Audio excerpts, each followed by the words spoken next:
என் அன்பான மக்களுக்கு தமிழின் உயிர் கலந்த வணக்கம். சிவபெருமான் பக்தர்களின் அகத்தில் வாழ்பவர் என உணர்த்தும் உண்மையான வரலாற்று கதையை தான் இந்த காணொலியில நீங்க பார்க்க போறீங்க. இது விண்ணை தாண்டி சிறகடிப்பும் சேனல். நான் உங்கள் தமிழ், வாங்க தெரிஞ்சுக்கலாம். தொண்டை நாட்டின் திருநின்றவூர் வேதியர் குலத்தில் பிறந்தவர் புசேலர். இவர் சிறந்த சிவபக்தர். திருநீரை உடல் முழுவதும் தொடர்ந்து பூசி வந்ததால் புசேலர் என்று அன்புடன் மக்கள் அழைத்து வந்தனர். சிவனடியாராகிய இவர் சிவபெருமானுக்கும் சிவனடியார்களுக்கும் தொண்டு புரிவதையே பிறவி பயன் என்று வாழ்ந்து வந்தாராம். தன் ஈட்டிய செல்வங்களை கொண்டு அடியார்களுக்கு வேண்டிய உதவிகளை செய்து வந்திருக்கிறார்.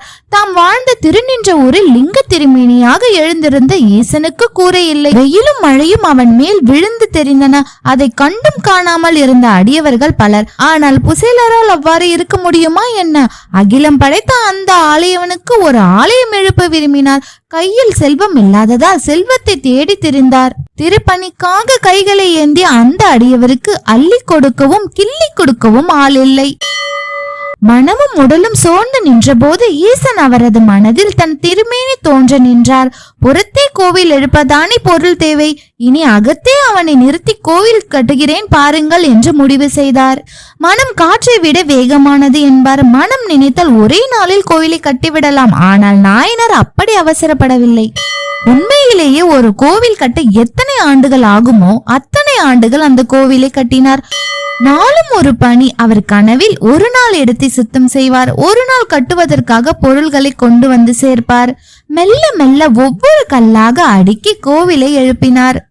நிஜத்தில் ஒரு கோவில் எழுப்ப பணி நடைபெறுவது போலவே அன்றாடும் அவர் மனதில் பணிகள் நிகழும். ஒரு நாளும் சிவ பூஜை முடிந்ததும் மீண்டும் திருக்கோவில் பணிகளில் மனதை செலுத்தி விடுவார். ஒரு நாள் கோவில் திருப்பணிகள் மனதுக்குள்ளேயே முடிந்துவிட்டன. இனி கும்பாபிஷேகம் செய்து இறைவனை குடிக்கொள்ள செய்து விடலாம், போதும். அதற்கு ஒரு நல்ல நாள் குறித்தார். அந்த நாளுக்காக காத்திருந்தார். இதே காலத்தில் காஞ்சிபுரத்தை ஆண்ட வந்த பல்லவ மன்னன் ராஜசிம்மன் காஞ்சியில் கைலாசநாதருக்கு கோவில் எழுப்பினான். பிரம்மாண்டமாக எழுப்பிய அந்த கோவிலுக்கு கும்பாபிஷேகம் செய்ய நாள் குறித்தார். அன்றைய இரவு அவன் உறங்கும் போது அவன் கனவில் இறைவன் தோன்றினார்.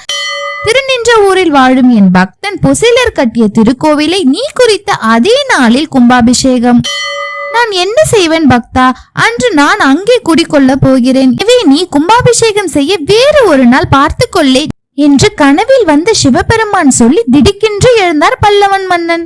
மன்னனுக்கும் ஆச்சரியம். நான் எழுப்பியிருக்கும் கோவிலை விட அந்த புசேலர் எழுப்பிய கோவில் எத்தனை உயர்ந்ததாக இருந்தால் ஈசன் அங்கு குடிக்கொள்ள முடிவு செய்திருப்பார். உடனே அந்த ஆலயத்தை காண வேண்டும் என்று விரும்பி மறுநாள் சூரிய உதயமானதும் திருநின்ற ஊருக்கு கிளம்பினான் பல்லவன் மன்னன். சென்று தன்னை அறிமுகப்படுத்தி கொண்டான். கனவில் தன் இறைவன் சொன்னவற்றை சொல்லி விளக்கம் கேட்டு நின்றான். புசேலருக்கோ சொற்கள் எழவில்லை, மாறாக கண்ணீர் பெருகியது. எழாதா என்ன? பிள்ளை விளையாட்டு போல நான் கட்டிய மனக்கோவிலை பெரிதென மதித்து அந்த பிறைச்சூடன் குடிக்கொள்ள விரும்பியதை எண்ணி பூரித்தார். மன்னா, நான் கோவில் எழுப்பியது உண்மைதான். அதில் கும்பாபிஷேகம் செய்ய முடிவெடுத்ததும் உண்மைதான். ஆனால் அது புறத்தே எழுப்பிய கோவில் இல்லை மன்னா. என் அகத்தே என் இறைவனுக்காக எழுப்பிய அந்தரங்கமான கோவில் அது. அதில் என் இறைவன் வந்து வாசம் செய்ய முடிவு செய்தார் என்று கேட்கும் போதே எனக்கு சிலிர்க்கிறது சொல்லி பணிந்து நின்றார். புசேலரின் சொல் கேட்டு வியந்த மன்னன் இறைவனின் மகத்துவத்தை அறிந்து கொண்டான். அவன் விரும்புவது பக்தர்களின் மனக்கோவிலே என்று தெரிந்து கொண்டான். புசேலரின் பக்தியை மெச்சு அவரை பணிந்து கொண்டான். புசேலரின் விருப்பத்தை பூர்த்தி செய்யும் வகையில் பல்லவ மன்னன் பக்தவ வச்சல பெருமாள் கோவில் அருகில் சிவலாயம் எழுப்பி சிவலிங்க பிரதிஷ்டத்தை செய்து அதற்கு இரதலேஸ்வரர் என திருநாமம் சூட்டினார். புசேலன் குறித்த நாளிலேயே பல்லவ மன்னன் இரதலேஸ்வரர் ஆலயத்திற்கு கொடுமுழுகு செய்தார். அதன் பின்னரே காஞ்சிக்கு சென்று கைலாசநாதருக்கு கொடுமுழுக்கு செய்தான். திருநின்றவூர் இரதலேஸ்வர சுவாமி மூலஸ்தானத்திலேயே புசேலர் நாயனரின் சிலை இருப்பது தனி சிறப்பு. புசேலர் நாயனர் இறைவனை தன் இதயத்தில் வைத்து பூஜை செய்து கோயில் கட்டியதால் இதயம் தொடர்பான நோய்களும் இங்கு வழிபட்டால் சிறந்த பலன் கிடைக்கும் என்று நம்பிக்கை இருக்கிறது. இதனால்தான் சிவபெருமான் பக்தர்களின் அகத்தில் வாழ்பவர் என்று கூறப்படுகிறது. இந்த காணொளி கண்டிப்பா உங்களுக்கு பயனுள்ளதாக இருந்திருக்கும் நான் நம்புறேன். இந்த தகவல் உங்களுக்கு பிடிச்சிருந்தா லைக் பண்ணுங்க, சப்ஸ்கிரைப் பண்ணுங்க. நான் உங்கள் தமிழ். தேங்க்யூ ஃபார் வாட்சிங்.